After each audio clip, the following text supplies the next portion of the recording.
Kita masuk di bagian yang pertama, yaitu alur perkembangan utama.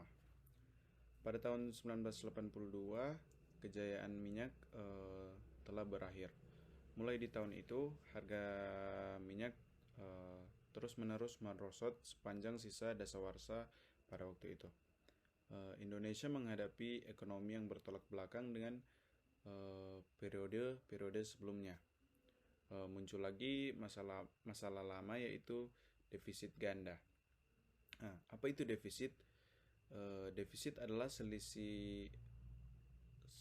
selisih antara anggaran pendapatan dengan anggaran belanja yang nilainya lebih ke arah negatif.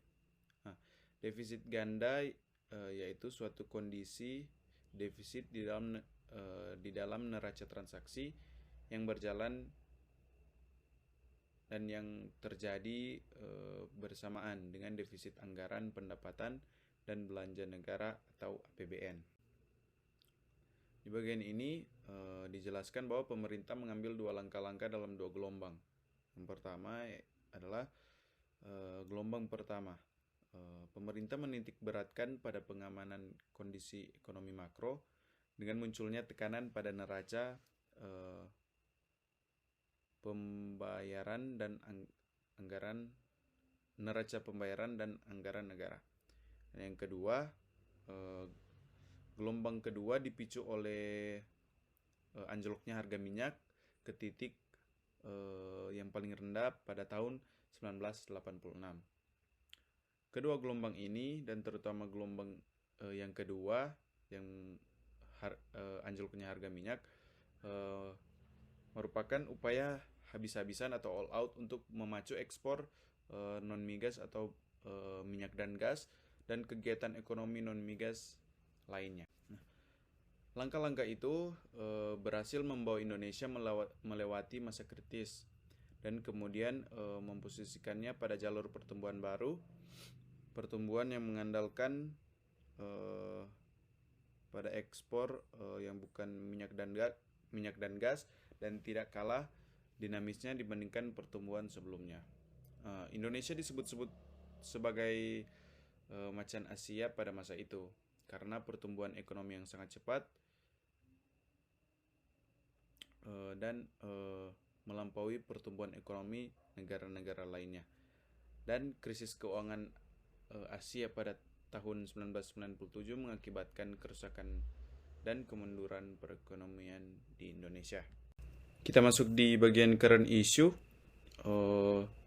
Di sini pada saat pandemi seperti ini pastinya pemerintah bereaksi.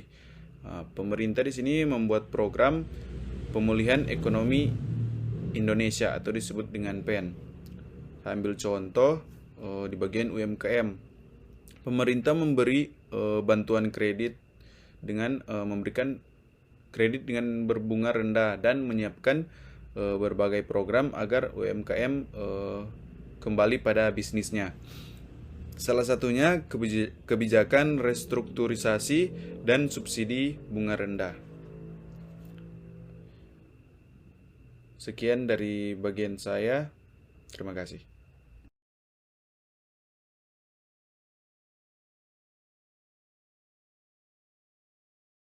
Kebijakan gelombang pertama 1983 sampai dengan 1985. Dipicu oleh kelesuan ekonomi di negara-negara industri dan kelebihan pasokan minyak dunia, pada tahun 1982 minyak Indonesia merosot dari sekitar 35 US dollar per barel menjadi di bawah 30 US dollar per barel dan terus merosot sampai 25 US dollar per barel pada tahun 1985. Bukan juga hanya harga, melainkan volume produksi Indonesia juga ikut menurun sejak mencapai puncaknya pada tahun 1977, dan sementara itu konsumsi dalam negeri terus mengalami peningkatan. Berikut juga ada nilai ekspor makin menciut. Nilai ekspor minyak bumi yang mencapai puncaknya pada tahun 1981 sampai 1982 dengan rata-rata tahunan sebesar 4,6 miliar US dollar terus merosot menjadi hanya setengahnya, yaitu 7,7 miliar pada tahun 1985. Pada awal dasawarsa 1980-an, 3,4 penerimaan ekspor Indonesia berasal dari minyak dan gas, dan 2/3 penerimaan APBN dari migas. Kita bisa bayangkan bagaimana setiap dolar penurunan ekspor migas memberikan tekanan pada neraca pembayaran dan anggaran negara. Dan pada tahun 1985 sampai 1986 mengalami penurunan, yaitu penerimaan migas turun drastis sehingga tidak cukup untuk sekedar membiayai pengeluaran rutin pemerintah dan mengakibatkan Indonesia mengalami penyakit lamanya, yaitu defisit ganda. Jadi defisit ganda itu suatu kondisi defisit di dalam neraca transaksi berjalan yang terjadi bersamaan juga dengan defisit di APBN, anggaran pendapatan belanja negara. Dan menghadapi kondisi seperti itu, pemerintah pun memikirkan bagaimana untuk tidak membuat keadaan tersebut menjadi makin memburuk, dan berikut ini adalah langkah-langkah yang diambil. Yang pertama adalah devaluasi. Resep standar untuk mengobati defisit transaksi berjalan adalah devaluasi. Pada Maret 1983, rupiah didevaluasi sebesar 28% dari Rp703 per USD menjadi Rp970 per USD. Devaluasi adalah kebijakan moneter yang diambil oleh pemerintah untuk melakukan penurunan nilai mata uang dalam negeri terhadap mata uang luar negeri, di mana di sini pemerintah melakukan penurunan nilai mata uang sebesar 28%, dan langkah ini diharapkan dapat mendorong ekspor non-migas dan sekaligus mengerem impor sehingga mengurangi tekanan pada defisit transaksi berjalan. Yang berikutnya adalah pengetatan fiskal. Pada Mei 1983, pemerintah mengumumkan pembatalan sejumlah proyek yang memakan devisa, tetapi langkah ini belum cukup untuk menutup penurunan penerimaan dalam negeri dan ketekoran anggaran masih ada, sesuai dengan prinsip anggaran belanja berimbang. Anggaran belanja berimbang adalah sisi penerimaan sama dengan sisi pengeluaran, maka harus dicari sumber pembiayaan tambahan untuk menutupi ketekoran ini. Sumber yang paling aman dari segi pengendalian makro adalah dengan penambahan pinjaman lunak, yaitu pinjaman dengan bunga dan bersyarat di bawah yang berlaku di pasar. Seperti pinjaman lunak dari IGGI, pinjaman ini yang diberikan dalam bentuk devisa. Jadi pengetatan fiskal ini diharapkan dapat mengurangi defisit anggaran pemerintah. Yang berikutnya adalah deregulasi awal perbankan. Deregulasi perbankan adalah suatu keadaan di mana terjadinya perubahan peraturan atau kebijakan dalam perbankan. Pada Juni 1983 diumumkan paket kebijakan yang membebaskan bank-bank milik pemerintah untuk menentukan bunga atau simpanan nasabahnya dan menghapus plafon atau batas atas kredit yang boleh diberikan oleh semua bank yang sebelumnya harus disetujui oleh Bank Indonesia setiap tahunnya. Pada 1988 menjadi langkah pembuka, di mana pada tahun tersebut sejarah mencatat bahwa paket kebijakan ini menjadi langkah pembuka bagi rangkaian deregulasi yang lebih luas lagi dalam bidang perbankan dan pasar modal. Dengan kebebasan ini, perbankan diharapkan dapat lebih efektif melaksanakan fungsinya sebagai lembaga perantara keuangan. Yang berikutnya adalah reformasi perpajakan. Pada September tahun 1983, untuk pertama kalinya sejak kemerdekaan, pemerintah mengumumkan program reformasi luas di bidang perpajakan. Tujuan pokoknya adalah untuk meningkatkan penerimaan negara non-migas dan mengurangi ketergantungan APBN pada penerimaan migas yang makin tidak menentu. Reformasi ini juga ditopang dengan serangkaian pembenahan tata kerja dan pelatihan staf Direktorat Jenderal Pajak. Langkah ini adalah salah satu contoh bahwa masa sulit melahirkan kebijakan yang berani. Sistem dan prosedur baru diterapkan pada pajak-pajak yang diandalkan, seperti pajak penghasilan (PPh) mulai berlaku 1984, pajak pertambahan nilai (PPN) mulai berlaku pada 1985, dan pajak bumi dan bangunan atau PBB pada tahun 1986. Yang berikutnya adalah reformasi kepabeanan. Pada April 1985, pemerintah mengambil satu langkah drastis di bidang kepabeanan yang kemudian dijuluki kebijakan Inpres 4/1985. Kebijakan ini pada hakikatnya membukukan fungsi kepabeanan aparat bea cukai dan mengalihkannya kepada perusahaan internasional yang dikontrak pemerintah, yaitu perusahaan SGS. Pemicunya adalah makin banyaknya keluhan dari pelaku usaha mengenai berbagai hambatan yang mereka hadapi di lapangan dan biaya yang harus mereka lakukan dalam melakukan kegiatan ekspor-impor. Berikut adalah hasil-hasilnya, yaitu ada defisit transaksi berjalan yang melonjak dari 2,8 miliar USD pada tahun anggaran 1981 sampai 82 menjadi 7 miliar USD pada tahun 1982 sampai 83 secara bertahap dapat diturunkan kembali menjadi 1,8 USD pada tahun 1985 sampai 86. Ada juga pelaksanaan yang ketat dari prinsip anggaran belanja berimbang memberikan jangkar kestabilan yang diperlukan bagi perekonomian. Yang berikutnya ada penerimaan pajak non-migas meningkat dari 5,7% PDB pada tahun 1983 menjadi 6,8% PDB pada tahun 1985. Berikutnya ada inflasi yang mencapai sekitar rata-rata 15% per tahun selama 1581 sampai 82 menurun menjadi sekitar 7,5% selama tahun 1984 sampai 85.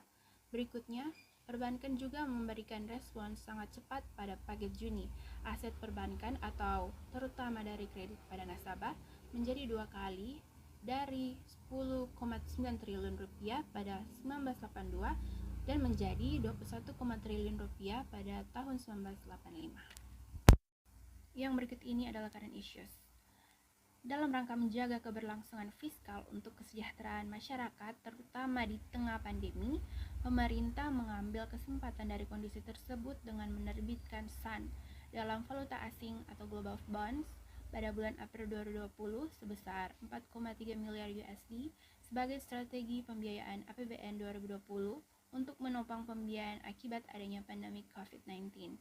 Pemerintah juga meluncurkan program PEM atau Pemulihan Ekonomi Nasional.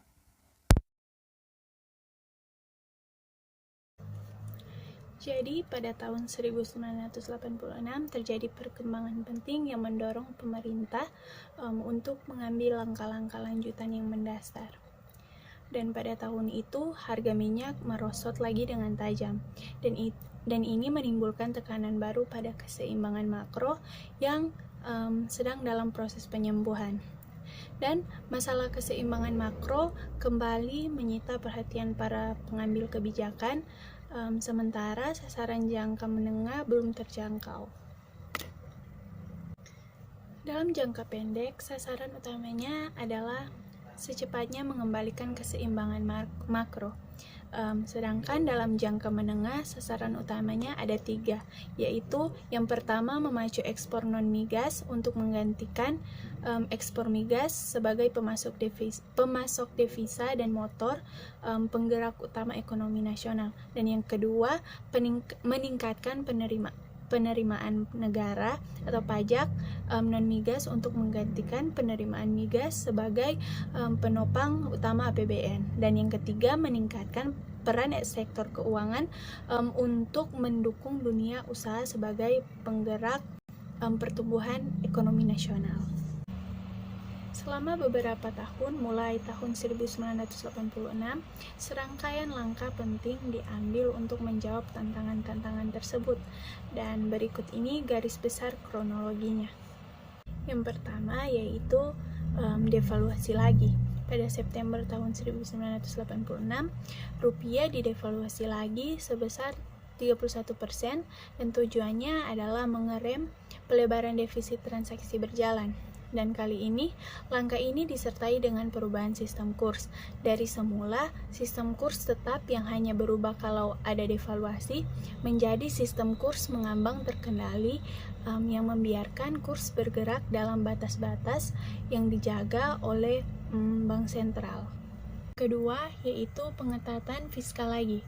Seperti juga di masa sebelumnya, devaluasi saja tidak cukup untuk mengatasi masalah defisit ganda.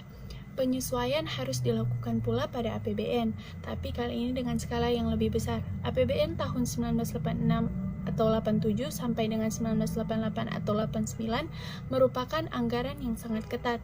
Reformasi perpajakan mulai menghasilkan peningkatan penerimaan pajak di luar migas, tetapi ternyata masih juga mengharuskan penghematan dan pemotongan berbagai pos pengeluaran.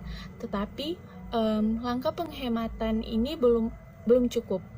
Sesuai dengan perhitungan berdasarkan prinsip anggaran belanja berimbang, masih ada ketekoran yang harus ditutup, dan satu-satunya jalan untuk menutupnya adalah dengan menambah pinjaman lunak.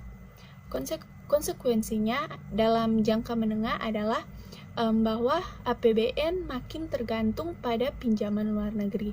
Suatu kondisi yang tidak sehat, tapi pada waktu itu tidak bisa dielakkan, kecuali dengan pemotongan anggaran lebih dalam lagi. Ketiga yaitu reformasi sektor keuangan. Pada tahun 1988 sampai 89 menandai perubahan besar di sektor keuangan.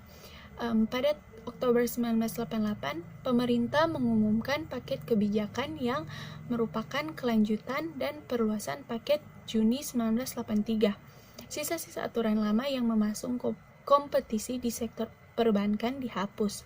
Sekarang siapapun dapat membuka bank dengan persyaratan yang jauh lebih longgar daripada sebelumnya. Ruang gerak bank-bank nasional juga diperluas. Tetapi sistem pengawasan oleh Bank Indonesia diperkuat, termasuk pengawasan atas kecukupan modal bank, posisi devisa, dan batas-batas legal pemberian pinjaman.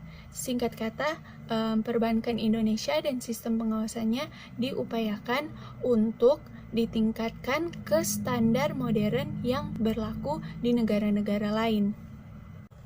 Yang keempat yaitu deregulasi perdagangan dan investasi. Satu sasaran penting lain adalah memastikan agar ekspor non-migas Indonesia kompetitif di pasar dunia dan Indonesia juga kompetitif sebagai tujuan investasi global. Terutama sejak 1986, serangkaian paket kebijakan diluncurkan untuk mencapai tujuan ini. Beberapa di antaranya adalah pada Mei 1986, sebuah paket deregulasi penting diluncurkan. Perusahaan yang mengekspor sekurangnya 85% hasil produksinya. Sarana-sarana produksi yang mereka impor dibebaskan dari biaya masuk dan aturan impor lain. Melalui sistem menagih kembali pemerintah semua biaya masuk yang mereka bayar, atau drawback system. Dengan sistem ini, biaya produksi dan biaya-biaya lain para eksportir dapat ditekan. Sistem ini terus diperluas sampai tahun 1990-an. Satu tema penting lain adalah menghilangkan hambatan administratif terhadap ekspor. Tujuan utama dari ini semua adalah, sekali lagi, agar ekspor Indonesia dapat bersaing di pasar dunia. Baik, kita masuk di apa hasil-hasilnya. Next slide, keseimbangan makro pulih, ekonomi tumbuh. Strategi banting setir ini berhasil. Nah, keseimbangan makro jangka pendek dapat dipulihkan. Defisit transaksi berjalan yang mencapai US dollar 4,1 miliar pada tahun 1986 berhasil diturunkan menjadi US dollar 1,6 miliar pada tahun 1989 ini. Nah, namun setelah itu karena dinamika situasi ekonomi dunia sampai tahun 1996, transaksi berjalan Indonesia mengalami pasang surut meskipun tidak sampai menyurut krisis seperti di dasawarsa sebelumnya. Kita masuk pada slide berikut, yaitu tabel 7.1 dan tabel 7.2. Teman-teman bisa lihat di textbook masing-masing. Di sini tabel 7.1 dan 7.2 memiliki keterkaitan, yaitu salah satu faktor penolongnya adalah kinerja ekspor non-migas yang meningkat dengan spektakuler pada tahun 1986 sewaktu deregulasi gelombang kedua dimulai. Ekspor non-migas baru mencapai US dollar 6,5 miliar. Nah, 3 tahun kemudian berjalan, tahun 1986 melipat 2 menjadi US dollar 13,9 miliar, dan 7 tahun kemudian melipat 4 kali menjadi US dollar 26,1 miliar, dan 10 tahun kemudian tahun 1996 melipat 6 kali menjadi US dollar 36,6 miliar. Next slide, kita masuk di deregulasi di bidang investasi juga membuahkan hasil. Di sini teman-teman bisa lihat di tabel 7.3 berikut ini. Tabel ini merekam peningkatan tajam persetujuan penanaman modal asing atau PMA dan penanaman modal dalam negeri atau PMDN. Nah, terutama pada tahun 1990-an ini, tentu tidak semua rencana, semua investasi dapat direalisasikan. Tapi investasi pada masa ini memang meningkat signifikan seperti ditunjukkan oleh statistik lainnya, yaitu persentase pengeluaran investasi atau pembuktikan modal tetap dalam PDB yang meningkat dari kisaran 23% pada tahun 1984 menjadi di atas 30% pada tahun 1996. Next slide, kita masuk pada tabel 7.4. Teman-teman juga bisa lihat di textbook. Perkembangan kredit perbankan merekam pertumbuhan kredit bank yang luar biasa mulai tahun 1988 sewaktu deregulasi besar-besaran di sektor ini dilakukan. Peningkatan kredit begitu tinggi hingga mengundang kekhawatiran mengenai kualitas dan kemudian mendorong Bank Indonesia atau BI memperketat rambu-rambu kualitasnya, yaitu persyaratan kehati-hatian atas bank pada tahun 1991. Nah, pertumbuhan kredit menurun untuk sementara dan meningkat lagi pada kisaran 25% per tahunnya, suatu laju yang masih dianggap sesuai dengan laju pertumbuhan ekonomi yang sangat cepat pada waktu itu. Nah, di sini dengan meningkatnya ekspor non-migas dan investasi pertumbuhan ekonomi pun ikut terangkat. Dalam periode tahun 1986 dan 1988 ini, ekonomi Indonesia sudah mulai bangkit dari kelesuan dan tumbuh rata-rata 5,5% per tahunnya. 8 tahun sesudah itu, tahun 1989 dan 1996, negeri ini tumbuh dengan rata-rata 7,3% per tahunnya. Suatu tingkat pertumbuhan yang pada waktu itu hanya dapat dicapai oleh para macan Asia. Nah, di sini inflasi pun terbilang jinak selama 13 tahun ini, antara 1984 dan 1996. Indeks harga konsumen meningkat dengan laju rata-rata yaitu 8% per tahunnya, dengan laju terendah yaitu 4,3% pada tahun 1985 dan laju tertingginya yaitu 10,2% pada tahun 1996 atau tahun sebelum krisis. Laju inflasi hanya 6,6%. Baik, kita masuk di tabel 7.5 ini. Pertumbuhan PDB per kapita dan laju inflasi pada tahun 1986 dan tahun 1996. Di sini prinsip anggaran belanja negara berimbang yang diterapkan dengan konsisten selama Orde Baru ternyata membawa hasil yang diharapkan, yaitu anggaran negara tidak pernah lagi menjadi penyebab ketimpangan makro. Sejalan dengan yang terjadi pada ekspor, penerimaan negara juga makin kurang tersandra oleh gejolak penerimaan migas. Nah, berkat reformasi perpajakan ini, penerimaan pajak non-migas terus mengalami peningkatan yang sangat berarti. Pada tahun 1986, penerimaan pajak non-migas ini baru mencapai 3,15 triliun. Pada tahun 1989 meningkat lebih 2 kali lipat menjadi 6,55 triliun pada tahun 1992 dan melipat 4 kali. Baik, kita masuk di slide berikut, yaitu yang pertama benih-benih kerawanan.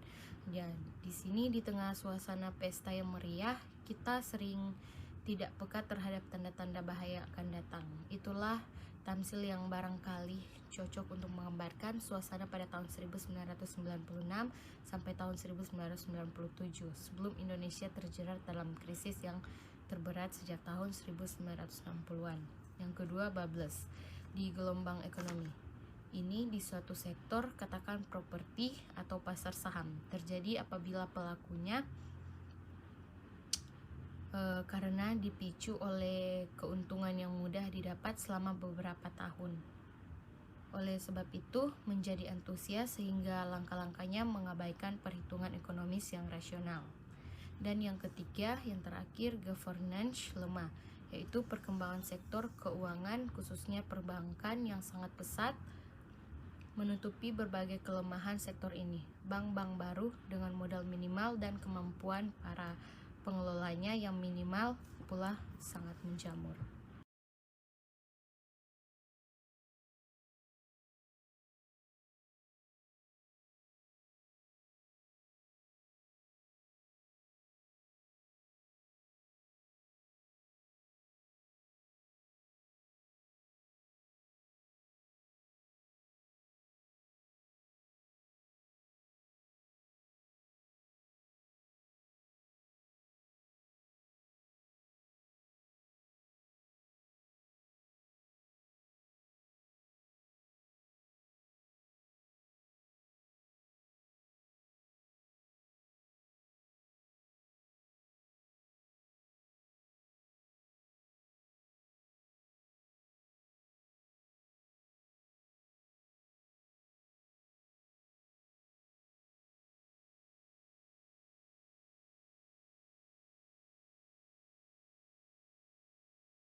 Oke, sekarang kita masuk ke dalam bagian rangkuman, dan di rangkuman ini ada beberapa poin yang sudah dirangkumkan dari chapter 7 ini.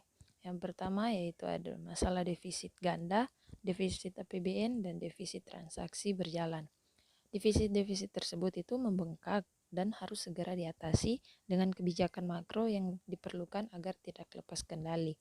Kenapa itu sampai terjadi? Karena pada waktu memasuki dekade tahun 1980-an, harga minyak berbalik arah. Nah, strategi pembangunan semasa kejayaan minyak pada dekade sebelumnya tidak bisa dipertahankan lagi dan harus dirubah. Nah, bersama dengan itu juga harus dicari pengganti motor penggerak ekonomi selain dana minyak dan anggaran negara agar ekonomi tetap bertumbuh. Jadi dalam chapter ini dijelaskan juga kita juga harus mencari pengganti yang lain untuk bisa menggerakkan ekonomi selain dana minyak dan anggaran negara yang disebutkan tadi. Nah, yang kedua itu ada 2 gelombang langkah yang diambil. Nah, masing-masing merupakan kombinasi antara kebijakan makro untuk stabilisasi dan kebijakan untuk mendorong sumber pertumbuhan di luar sektor migas dan APBN.